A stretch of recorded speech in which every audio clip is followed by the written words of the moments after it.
We now come to questions to the Prime Minister, and we're going to start those questions with Andy Slaughter. Question number 1,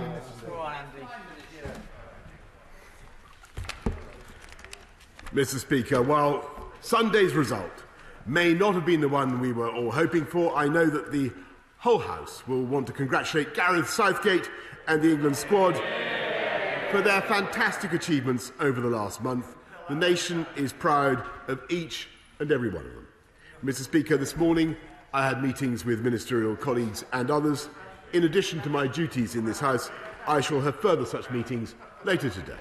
Andy Slaughter. Thank you very much, Mr. Speaker. Can I second the Prime Minister's support for our outstanding England team and players, but perhaps say that it's a pity it didn't come sooner from him and We all know the importance of double vaccination, especially against the Delta or Johnson variant of the virus. But in Hammersmith and Fulham, despite the hard work of our local NHS council and volunteers, only 36% of adults have been double jabbed. So will the Prime Minister think again before recklessly removing all barriers to infection and transmission on the 19th of January? Will he keep the regulations on mask wearing and, like the Mayor of London, keep fighting the virus until it's beat?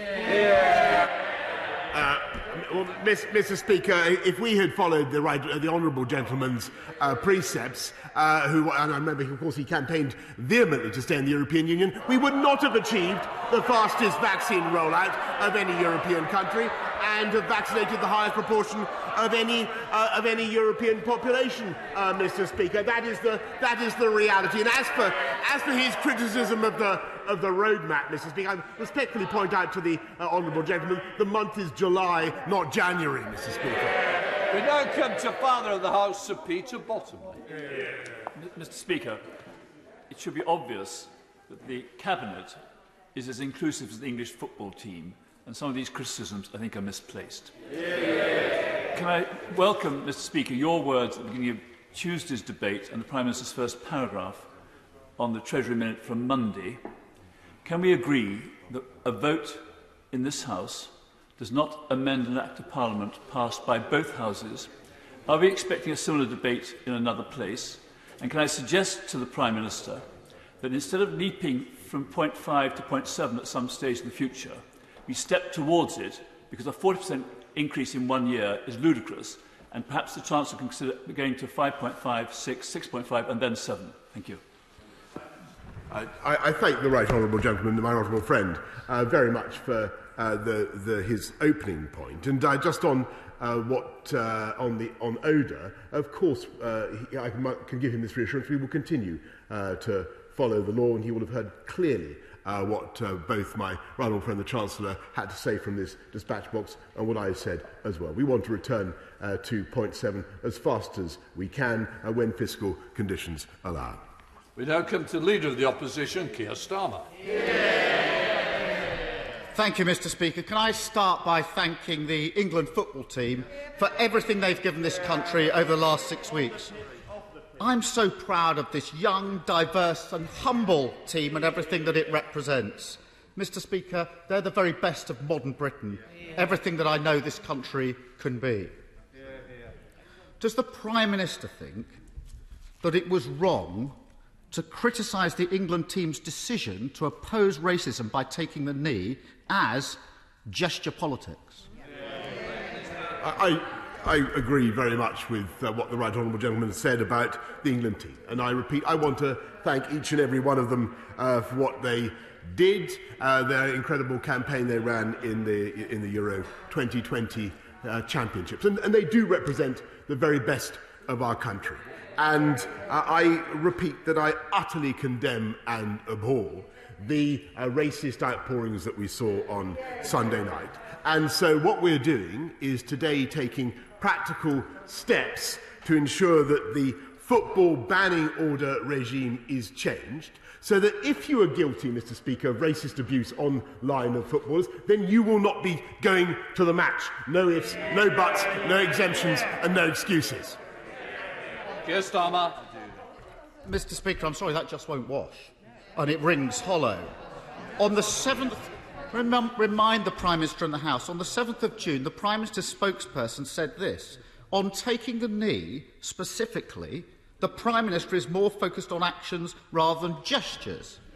On the 14th of June, the Home Secretary said, I just don't support people participating in that type of gesture politics. The Conservative MP for Bassetlaw called it a ridiculous, empty gesture. So there's no point of pretending that these things weren't said.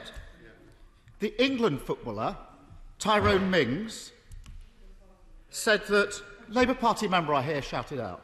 Is that really the response? Is that it? Tyrone Mings said, and the House might want to listen, he said this: labelling anti-racism messages as gesture politics serve to stoke the fire of racism and hatred. Prime Minister, they're powerful words from someone who has himself been subjected to racist abuse. He's right, isn't he?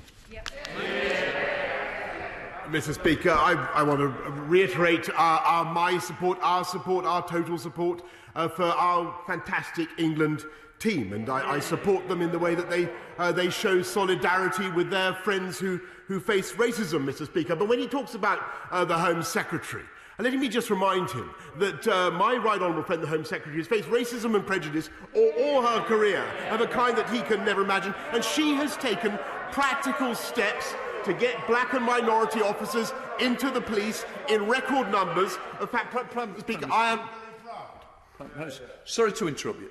I want to hear the Prime Minister. If his own side don't want to hear him, I'm sure the tea room will accommodate them. It's very important to listen to what the Prime Minister's got to say. Have you finished, Prime Minister? Are you OK? Yeah. Keir Starmer. Mr. Speaker, let me be clear. I totally condemn all racism, including that directed at the Home Secretary. But she's got this wrong. The whole country knows it. His own MPs know it. In the last few days, everybody has seen England's black players have been the targets of disgusting racist abuse following Sunday's match. Disgusting. And this is really simple, Mr. Speaker. Either the Prime Minister is with the England players in their stand against racism, or he can defend his own record, those of his ministers and some of his MPs. But he can't have it both ways. So can he tell the House, does he now regret failing to condemn those who booed England players for standing up to racism, yes or no? Mr. Speaker, we made it absolutely clear that no one should boo the England team. And Mr. Speaker, what we're doing now is following the racist abuse that our players sadly suffered on Sunday night and thereafter, we're taking practical action. So in addition to changing the football banning order regime, last night I met representatives of Facebook, of Twitter, of TikTok, of Snapchat, of Instagram, and I made it absolutely clear to them that we will legislate to address this problem, Mr. Speaker, in the online harms bill, and unless they get hate and racism off their platforms, they will face fines amounting to 10% of their global revenues, and we all know, Mr. Speaker, that they have the technology to do it. Keir Starmer. Mr. Speaker, the online harms bill has been promised for 3 years. I'm not sure a 15-minute chat at a garden party moves things forward that significantly. But I want to take the Prime Minister up on what he said about being absolutely clear, because here I have the headline, Mr. Speaker: Boris Johnson refuses to condemn fans booing England taking the knee. That's the story, that's the headline, June the 6th. Boris Johnson refuses to condemn fans booing England taking the knee. That's absolutely clear. It's not quite what the Prime Minister is implying today. It goes on to quote the Prime Minister's spokesperson, saying that the Prime Minister fully respects the rights of those who choose to make their feelings known. This is about booing. Fully respects their rights. And the Home Secretary said that booing was a choice for them, quite frankly. So no condemnation there, no absolute clarity there, Mr. Speaker. When senior government ministers and Conservative MPs defend the booing of an anti-racist message, who do they think they're defending, Prime Minister, and why are they defending it? Mr. Speaker, nobody defends booing of the England side. Nobody defends booing of the England side. And if he continues to attack the Home Secretary... Prime Minister, just... Look, I want to hear the Prime Minister. I want to know the answer, and I expect the opposition to listen to the answer. Prime Minister.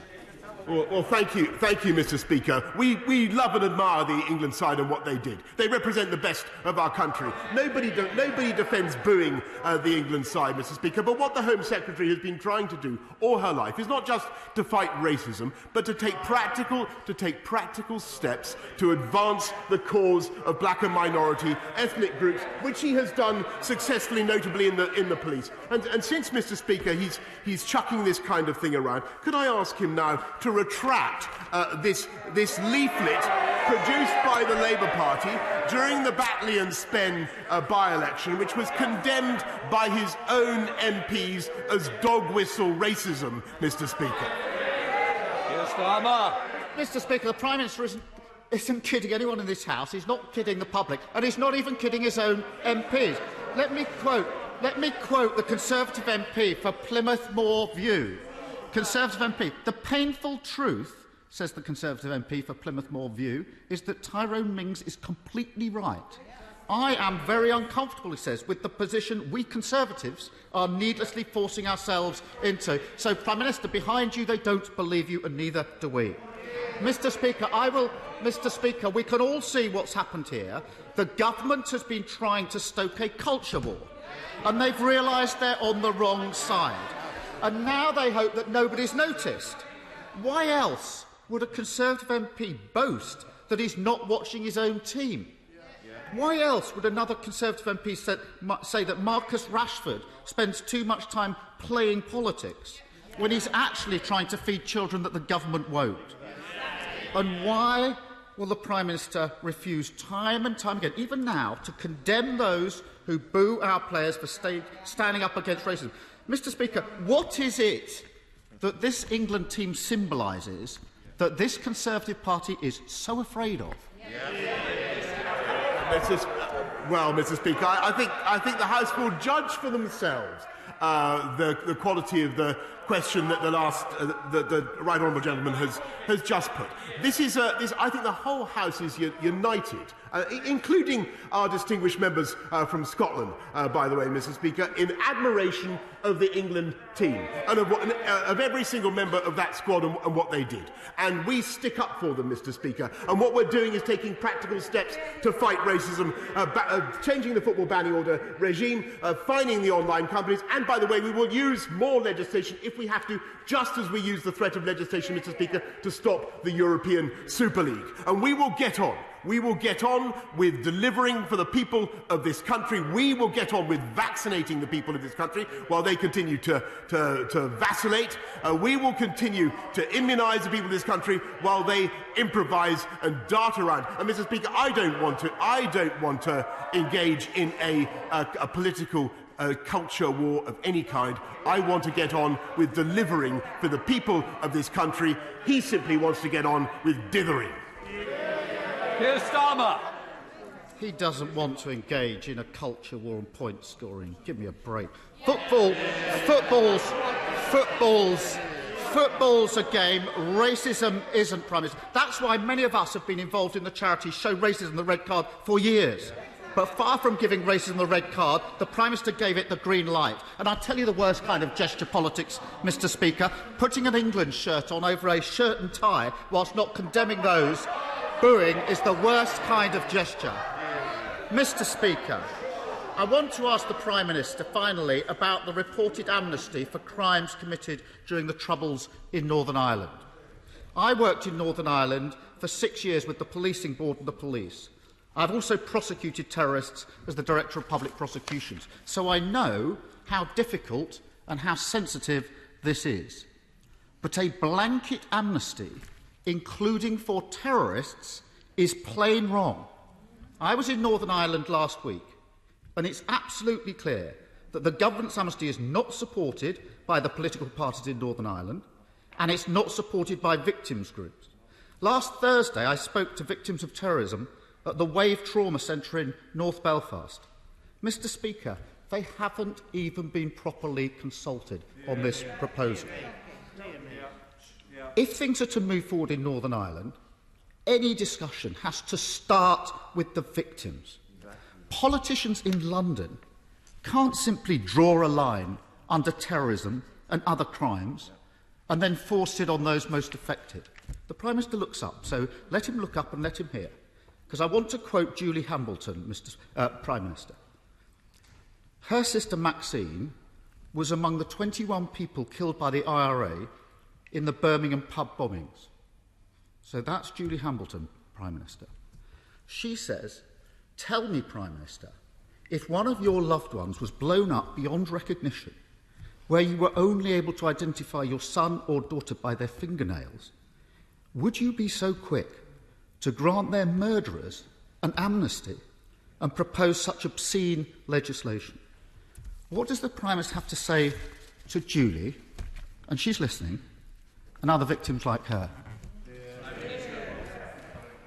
Mr. Speaker, I think that the whole House will acknowledge the suffering of victims like Julie and their families. And, of course, nothing I say or can do now can in any way mitigate her loss, and that is clear.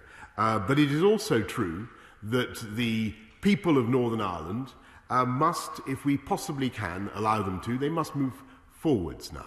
And he will know that the proposals that are being brought forward, and the House will hear about them in more detail later on from my right honourable friend, the Secretary of State for Northern Ireland. The proposals that are being brought forward are measured, they are balanced, and they have a wide degree of support, I may say, from former Labour Prime Ministers and former Labour leaders who I think are of considerable more distinction, I may say, than the right honourable gentleman opposite.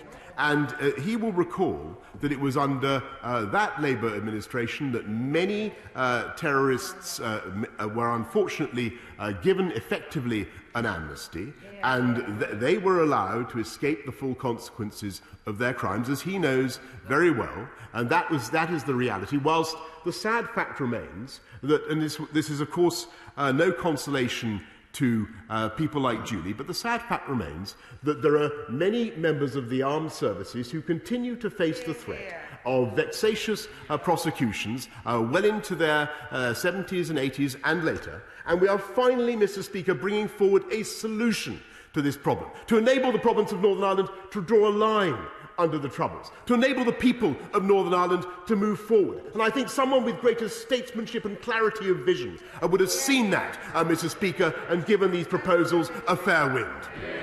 Well,